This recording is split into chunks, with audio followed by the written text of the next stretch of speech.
So I think It's for a the shame about all those Fort Zarin because refugees. humanity's IQ is so low, I should probably label my videos a little better. These are not competitive videos to prove how good I am at something. They're videos so I can have a good time fucking around with my supercomputer, which I barely use half of its resources when I'm running fucking 9 things at once.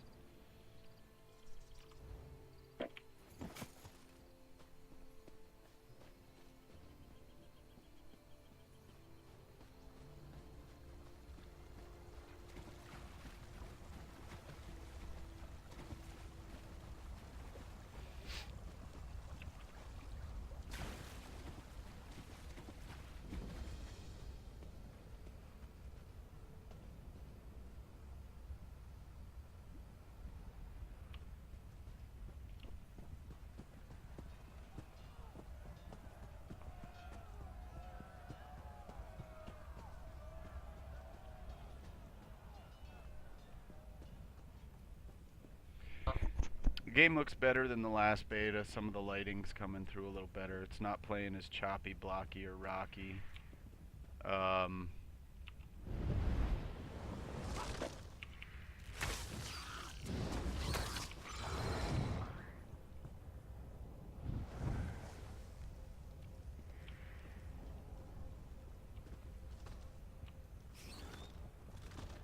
I haven't done any grouping. Don't know if it groups any easier than it used to.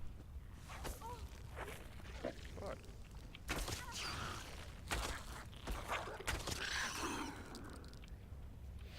Grouping was easy before. The issue with grouping simply was that there were issues with the groups, people not seeing other people. Even though it's phased environments, you're supposed to see other people. You're supposed to see other people. They're specifically supposed to see that their environment is different than yours. Oh, shit. Gotta love the inaccurate physics of an MMO.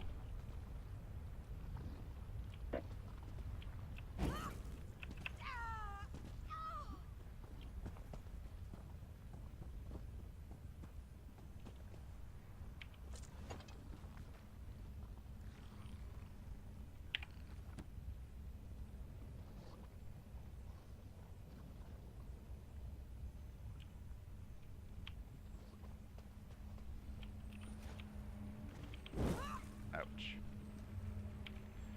What I'm really looking for is more mini boss encounters. The couple that I've done had some pretty interesting mechanics about them, and I'd really like to explore more of the mechanics as far as dungeons and boss kills. That's really the fun of these games. All this questing, and some people find this really enjoyable, and that's to each their own. Me personally, these quests and such are really just all fluff to get you to the end game content.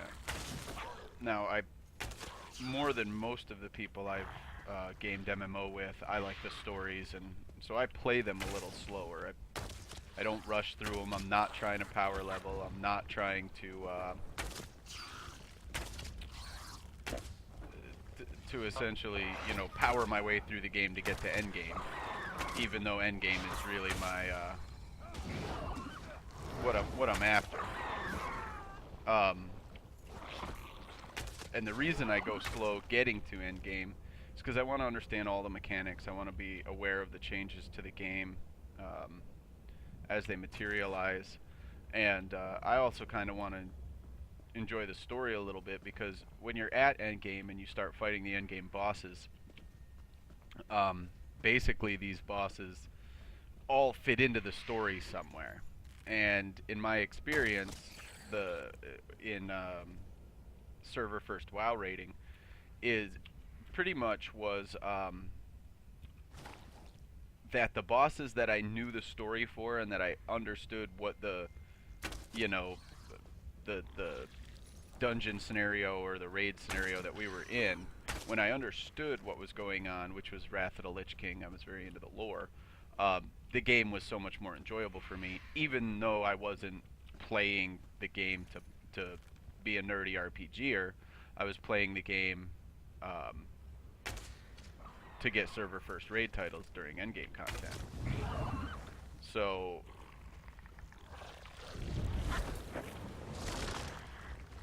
really, I'm probably gonna die here. I think I got a couple too many of these little fucks on me.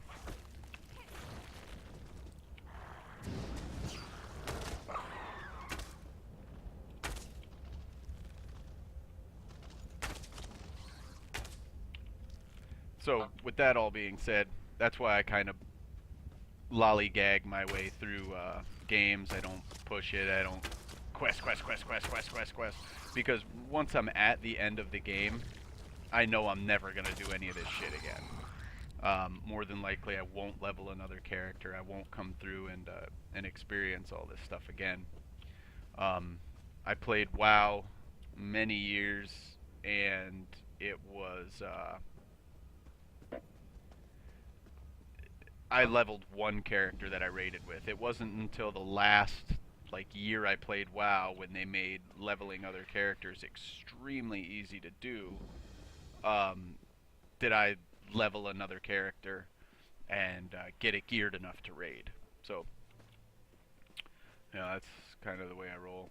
I'm really feeling some complicated boss fights and end game content. There's a good chance I may play this game. Just simply because I want that challenge. There's nothing like coordinating a raid boss fight where everybody has to, pretty much for the most part do everything perfectly, or Hello there. or you fail and everybody dies, and that's called a wipe. So did a little bit of it in Diablo. The boss fights were cool, but it's too small. The groups are too small, and I'm quite busy, can't you see?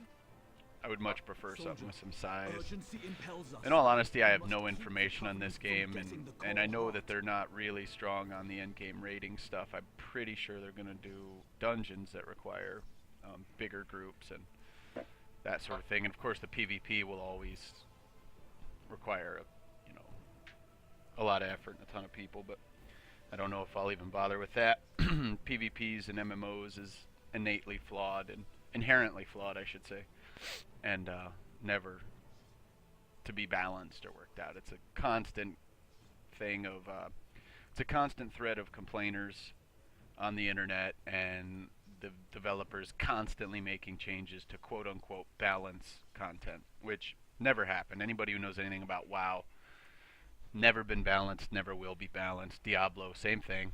Constant struggle to balance PvP, never gonna happen. Until a game actually 100% absolutely separates the PvE and PvE and PvP rules, they won't be able to do that. There is no balance when you look at something that has so many factors going into the equation. Different character, different racials, different class, different skill sets, and then choices within those classes, and then gear, and items. So between all of that, there's so many variables. Somebody's going to always be working out what's working best. There's always going to be those theory crafters leading the charge on what's working best. Report in, soldier. What brings you to Vivek's antlers? Walks in ash, eh? A wise lizard, or so the lads say. Well, you're...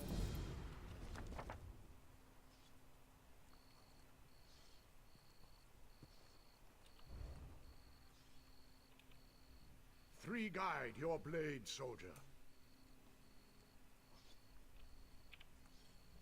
Welcome to the war. We're losing ground to Covenant raiders. If we don't hold the line here, they'll push us back to Ebonheart and take all of Zarbamat. Alexandra Cannell leads a force that outnumbers us 5 to 1. If the Drake hadn't ambushed both of us, she'd have wiped us out. This guy doesn't look too concerned about the shit going on behind him, I suppose. Stop Cannell from getting the Coral Heart. Lieutenant Garlin believes Cannell can use it to control a brother of strife. Sings with Reed would know more. As for Garlin, the Covenant, luck to you. I'll see if we can hold this line in case you return, burying them in mounds of muck. They'll hack you up with those claws or knock you out with bile. Then they'll bury Sings with Reed, that Argonian who's advising Lieutenant Garlin. Thinks the Coral summoned the Dreg to defend itself. Fact is, we were losing when the Dreg showed up and altered the battle. Now we need to preserve the few troops we have. I was talking about the other one. Sadal, the beast sealed away in tormented spire. Tarnval was mistaken to free that thing from Ash Mountain. Imagine such a creature controlled by See, a this covenant is the and stuff. loosed I have a on feeling Ebonheart. that this is alluding to boss fights later. This is actually exactly what I was just referring to, where you kind of pick up on the story, why a boss is where it is, you know, what the issue with it is, and every now and Do then I look like an archmage? they will Or teach you even an Argonian mud witch? the tells I have in no the boss idea. fight, which are I came here to stop the damned tells are daggers, pretty and that's easy what to I'll do. comprehend. Each boss fight's different how they work out, but basically a tell is simply every time the boss casts fucking ass blast, right before it he scratches his balls. So every time you see him scratch his balls, you know he's going to cast ass blast, so you have to put up your ass blasting shield or whatever. Put on your armor underwear every time he does that. So that's what a tell is and how they work, and that's basically what endgame boss fights are in these games. They're massive enemies that have several tells that do several different things that you have to counteract and work with. And you know, when you got a good group, that shit's a lot of fun. And from what I'm understanding, there's not going to be very large scale raids at the end of this game. There's going to be smaller group raids, which is a lot easier to manage. It's a lot easier to get a group together, and ultimately, for me, it's a lot more fun because the main reason I quit playing WoW is the community. It really wasn't the game as much, even though I wasn't a huge fan of how it looked, and it wasn't the massive amount of time I had put in, which was more than I should. It really was the community. You know, when you have kids hiding behind, I say kids, but adults mostly, but when you have people hiding behind computer screens and it's so vague and, you know, they could say what they want, do what they want, you know, it makes it difficult to find people of good character that have a drive to succeed at something, you know, even if it's just a video game. Most people simply want to complain and tell you that what you're doing's wrong and that you shouldn't do it, and you know, or you don't know what you're talking about. And most of these people are people that have never fucking killed a raid boss ever, let alone server first raid kills in WoW, which is, you know, where the elite of the elite do their killing. You go in, you kill the boss first. You're the first fucking people to go in there and do it. And that's what I used to do. So when I hear those people talk and, oh, you don't need this and you don't need that and blah blah blah, and everybody should be able to be the leader, and nah, fuck off. You don't know what you're talking about and you don't know how it operates. So Quietly, the enemy abounds. What do you see? Long ago, a magical artifact imprisoned Sadal, the brother of Strife. That artifact's become the heart of the Coral. That's what the Covenant is after. Alexandra Cannell wants it. Just so. The Brothers of Strife are destruction incarnate, flaming fury crushing all in their path. They cannot be controlled or channeled, only imprisoned. Ebonheart is near, and Cannell would like it burned to the ground. We have to stop her. The Coral summoned Dreg to defend itself. The Coral thinks and reasons. We must ally ourselves with it.